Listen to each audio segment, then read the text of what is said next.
Hey everybody, welcome back. Following up on the previous video talking about the cons of bugging out and bugging in, today we're focusing on the cons of bugging out, why this may be a bad idea. And again, either or is right or wrong. There's no right or wrong with bugging in or bugging out, depending upon your circumstances and if you do it right. And that's why we do videos like this, just to get people thinking about it, not telling you that one is better than the other or whatever. And before I really get into this, I just want to make a really important point. If you're going to bug out, you really need to have somewhere to go, okay? Unless you're just a master at bushcraft and you can go and live in the mountains sleeping in a tree or something for the next 10 years and you'll be cool. There are some people like that, but very few. Most people need somewhere to go. So have someplace to go if you're going to do that. Which brings us right into number one. And number one is, can you get to your location? If you have a place that you plan to go, a cabin, a cave, a farm, wherever it is that you intend to run away to, can you actually get there? Because if it's a serious enough situation, you may not be able to travel. They may cut you off from traveling. They may not allow your vehicles to move, or you may not be able to service your vehicle at all. A lot of people think they're just going to throw everything in their SUV or their truck and go, and it's like, okay, if it's wartime, there could be checkpoints. Or if it's another pandemic, there could be checkpoints and they could stop you and turn you around or confiscate your vehicle. If it's a grid down situation, remember that gas stations are refueled or replenished every day, sometimes multiple times a day if they're big enough. You may not be able to get fuel to get wherever you're going. The roads may be completely gridlocked with other vehicles trying to escape to God knows where. They don't even know where they're going. They're just running. Or they could be all stuck. If it was an EMP, for example, you're not going anywhere in your car. Every road for hundreds of miles is going to be loaded with vehicles that have been incapacitated. Where are you going to go? You have to be able to have a plan for how you're going to get there. And if it comes down to getting off of the open roads and traveling straight cross country, most people can't do it. Most people cannot do it. The reason the highway system was put into existence in this country in the first place was because they ran a test to see if the Army could get from the East Coast to the West Coast. If there was ever an emergency and they had to travel across the country, they couldn't freaking do it. And that's why they built the highways in this country. If the Army can't get across the country, neither can you. Okay? It would be very difficult, and most people are not physically fit enough or prepared for how grueling that could be. So how are you going to get there? You need to have really solid plans, and hopefully wherever you plan to bug out to, I know you want it to be secluded, but hopefully it's not so far away you can't reach it in an emergency. That would be a bad thing.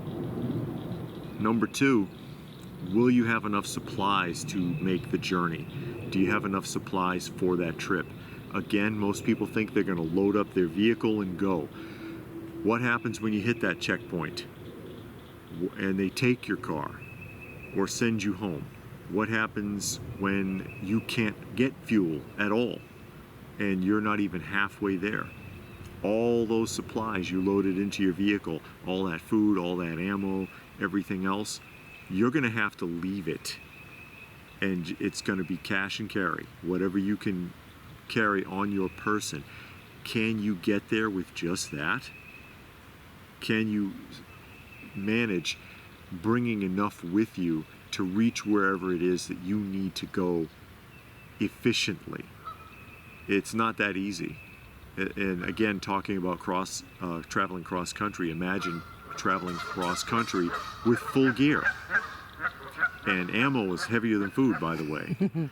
Just want to throw that out there. If you've ever had to lug around a ton of ammo, it can get pretty grueling after a while. Number 3, speaking of traveling can be very dangerous in normal circumstances if you don't know where you are. Never mind during a long-term grid down, a total SHTF situation. Again, there's checkpoints. That can be dangerous, especially if they're claiming that there's a disease emergency and they want to quarantine you, or if they're rounding people up and putting them in camps to keep an eye on them, to see if they're sick, or to keep them safe. And I'm being very sarcastic with that. Or bandits on the road. I'm sure a lot of you have heard the term thug. Do you know what a thug is? It's a play on words for the Thuggee, who were a sect of people in India, Hindustan, who used to travel roads in gangs and basically overtake people and rob them blind and kill them all by way of strangulation. They would act like they were friendly to gain confidence and be like, hey, you know, this is dangerous travel, why don't we team up? And then all at once they'd kill everybody and steal all their stuff. You could run into marauders, bandits. You could cut across somebody's farm or property without realizing, and they think you're a threat and try to take you out.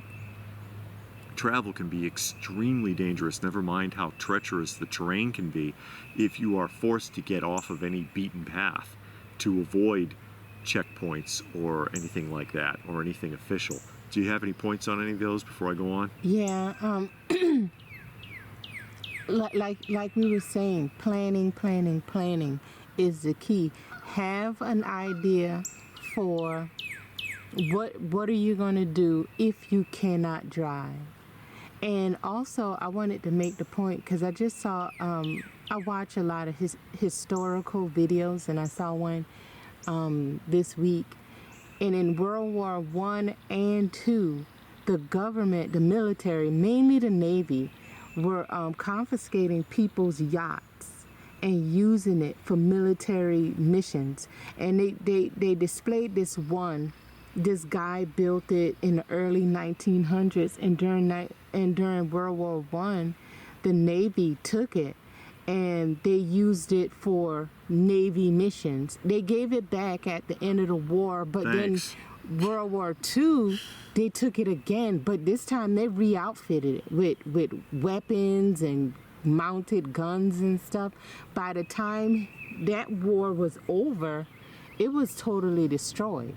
Mm-hmm. So I'm just saying that to say the military can come. You might have a nice SUV that's outfitted for back road and climbing up mountains and stuff like that. You might have a boat, a yacht or something, and the military thinks that, well, we need this. Yeah.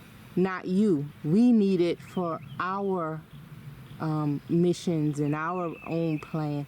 So always have a plan and an idea for if what you feel like you're going to do doesn't pan out. What's your plan B, C, D, and E? And that's historically accurate for all engagements historically in any country. Mm-hmm. They just come through and they just take whatever. And it's legal. It's legal for them to do so. Next up, I guess that's number 4, is how well stocked is your location? Because let's say you can't bring anything with you, or your plan was to bring everything with you. When you get there, is there going to be anything there for you? Again, these places are not necessarily very safe. You don't know what's been going on while you were away. You have to plan to have a ready series of supplies wherever you're going to, and hopefully not in a place where it can be easily found. I've brought this up in other videos often. Depending upon how deep into the woods your cabin or whatever is, ones that are easily accessible are often broken into, and you could lose your supplies. So that's something to consider. Are you going to have anything stocked there or stockpiled there, maybe buried nearby in case of emergency? Or was your plan to bring everything with you? Well, you might not be able to, as we've already discussed. And then number 5, and that ties in with it, and I alluded to it already, how secure is this location? How secure is it? Are you going to show up there and somebody's already moved in because they saw the cabin one day when they were out hiking and decided they were going to take it over? How's that going to work out? You know, how safe is it? When's the last time you checked on it? Is it falling apart? A lot of times people, they own a place like this and they just kind of leave it fallow, and then they get back to it and they find out, oh well, 8 months ago a tree fell on it, or water started getting into it, or a bear broke the door down. Things like that happen and you didn't know. Or you've got some nasty neighbors a mile down the road. Things like that. How safe is that location actually? And can you keep it safe once you get there? Did you have any points on those? No, I think that's it. Okay. Well, I have one more for you. You knew I did, didn't you? We'll call it number 6, if you will. How isolated are you going to be? Are you going to be able to communicate? If you want to, because you probably might not want to draw too much attention to yourself once you're out there, but are you going to be able to communicate with anyone that you might need to get in contact with? Or are you going to be able to get information about what's going on in the world? Because when things get back to normal, you might want to go back. Maybe you won't. You may want to just stay there forever. Who knows? But you might want to know what's going on in the world, or you might want to be able to get in touch with someone or communicate with someone. Do you have a plan in place for communication once you're out there? Because you could end up very, very isolated. And also with the isolation, yeah, you bug out because you want to be isolated. But then if there is a serious emergency, life or death, Yeah. will you be able to get the help that you need? Because you're so remote. Yeah. And you see stuff like that where you got the call and they have to send out the life support helicopter to get somebody, but then they have to find you and all kind of weird stuff. And Yeah. you know, Somebody falls rock climbing and it takes like 7 hours to get them. yeah, yeah. Yeah. So I mean, those are just things to think about. And then again, if that is you, just have a plan in place. So if any of those scenarios happen, or even more, you can still survive. You can make it through. And that's just the point. We're not for or against anything. We just want people to think about it, have a plan, and be ready to execute for whatever comes up. So there you go. So any thoughts on that? I'm sure somebody has something to say. Let us know what your thoughts are in the comment section down below. Please do give the video a thumbs up if you got something out of it. We hope that you did. Share it if you can. Probably the only way it will get seen. This is a very oppressed channel on ScrewTube. They hate me. Subscribe if you're new, all that good stuff. If you're new to the channel and you're wondering what the hell is the deal with the cat images, they're strays that my wife and I take care of, and pictures of them in the video actually help with the loading algorithm, because YouTube wants you to look at pretty cats instead of think for yourself. If you'd like to help the channel out, or the stray cats for that matter, there are links for that down below. Every little bit helps and we sure do appreciate it. And if that's it, then what more can we say but stay frosty, folks, and thanks for watching.